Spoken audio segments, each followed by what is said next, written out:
Hi, ladies and gentlemen, this is Eddie Marcus again. Yes, this is the same day, close to midnight hour, but not yet. I want to come to you facting. The information that I share with you as spokesman and advocate of basic human rights basically says that when human beings come on this earth, they are entitled to certain benefits. In essence, the way I try to sum it up so we can all understand is that God is the creator of this earth. When I say God, I'm talking about an invisible power that none of us have ever seen.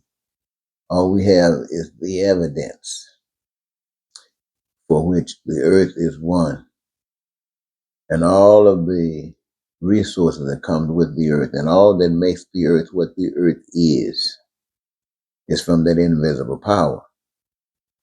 And the fact that we as human beings exist on this earth is another expression of that invisible power.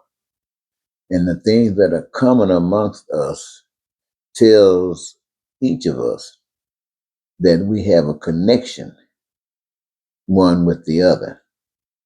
And how we deal with it depends upon what we know, who we know. So to make a long story short, ladies and gentlemen, this is what I want to say. God put every last one of us on this earth.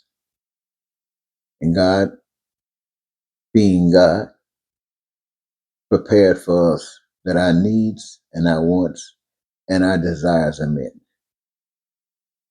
That's what God does for every last human being on the face of the earth. God prepared that for every human being. This is part of the heavenly living on earth. Yes, you suffer for nothing on this earth. You suffer for nothing. Your basic needs, which are common amongst you for survival, food, clothing, and air and stuff like that, that's already provided for. Other things that you need to be progressive: education, healthcare, transportation, all of the things, to make it short, that are made by the hands of human beings are made as gifts to human beings to meet their needs, to meet their wants, to meet their desires. And each and every last one of us play a part in it because we all, each and every last one of us, benefit from it. And the magnificent thing about it is that we play a part in the production of it by engaging ourselves in a career that we have chosen, for which we love. And by doing that, we get blessed with joy for being blessed with our love. And what each of us are doing are making a part, or fulfilling a part that's connected to another part that makes that reservoir of goods and services fulfilled in such an abundance that no one would ever have to be suffering a lack of anything. And that operates under the system similar to the one we have today. The difference is that in our system, everybody's needs, wants, and desires are met. There are no there are no rifts, there's no big heads, there are no little heads. Everybody is a part owner of all that exists on the face. Listen to me. Every human being on the face of the earth playing a part in the creative process of all that is created on earth makes us all partners in that which was created, utilizing our connection with the Father. Now, do you understand this here? Whatever we do, God has used us to do it.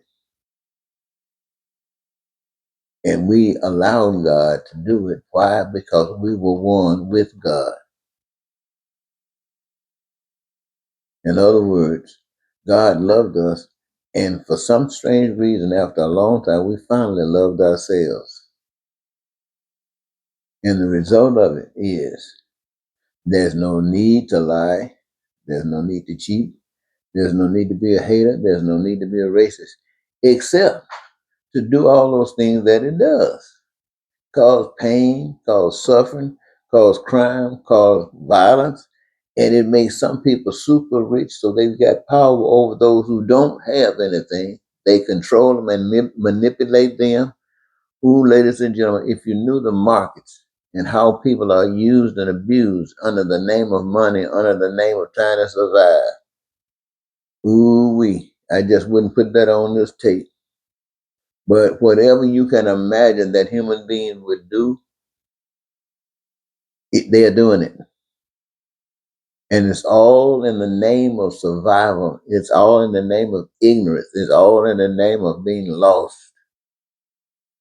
What that basically means. It basically means that people do not care about one another. Now, one thing they have been taught not to do is care about one another. You cannot care about one another in a situation where you have dog eat dog. It ain't no us, it's me. No, well, see, that's the way of the world again, ladies and gentlemen. Look like something trying to snatch me back off the subject and get back over there, but I'm not going to do that because I've given you a lot of time today, and I want to thank you so very much for allowing me to do so. So I just wanted to say the few little things that I said to you at this particular moment in time, and that is to say this. Since God has given every last one of us and provided for every last one of us to share in what I just got through sharing with you,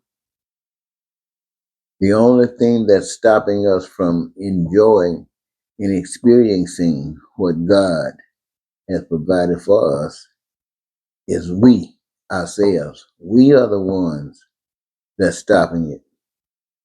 And I'm sure we got all kinds of excuses. We probably got as many excuses as there are people who making excuses. People got excuses.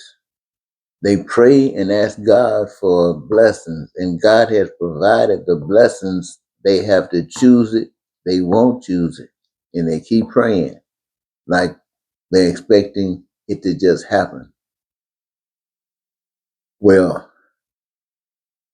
everything for everyone. Now, those who have decided that for whatever their reasons are, they're not going to stand up for it, then I want you to know that you are standing in the way of everybody that stands up for it. Everybody that stands up for God's way, and you decide that you don't want to have anything to do with it, you want to abstain, or you don't want to show your hand, I want you to know that you are against what God wants. And what is it that God wants? God wants it for everyone. And you are saying no. How dare you do that to God?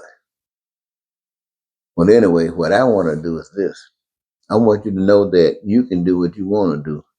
But I want everything that I said that God gave us, I want my part.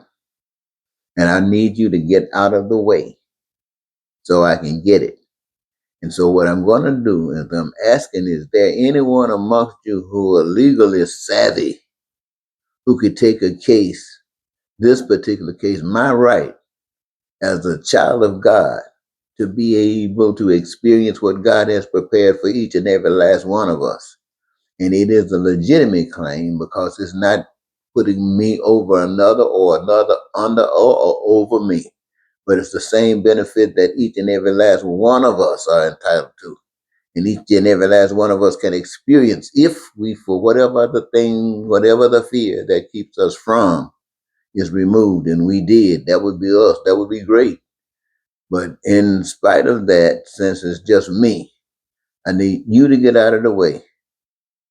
And I need perhaps somebody to take this as a legal case. You gotta be free.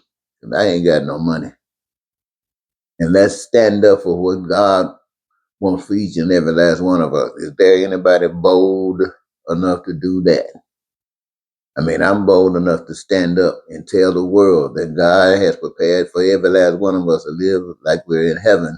But the crooks have tricked us and robbed us and got us looking like little fools, got us looking dumb, stupid, ignorant, and foolish. That's what they got us looking like.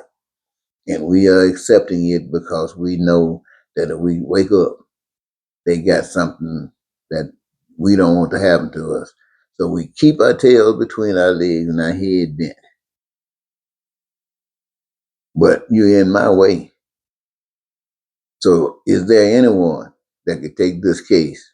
Let us speak to the world about God's way compared to the other way. If you are, get in contact with me. I got information available. Thank you very much.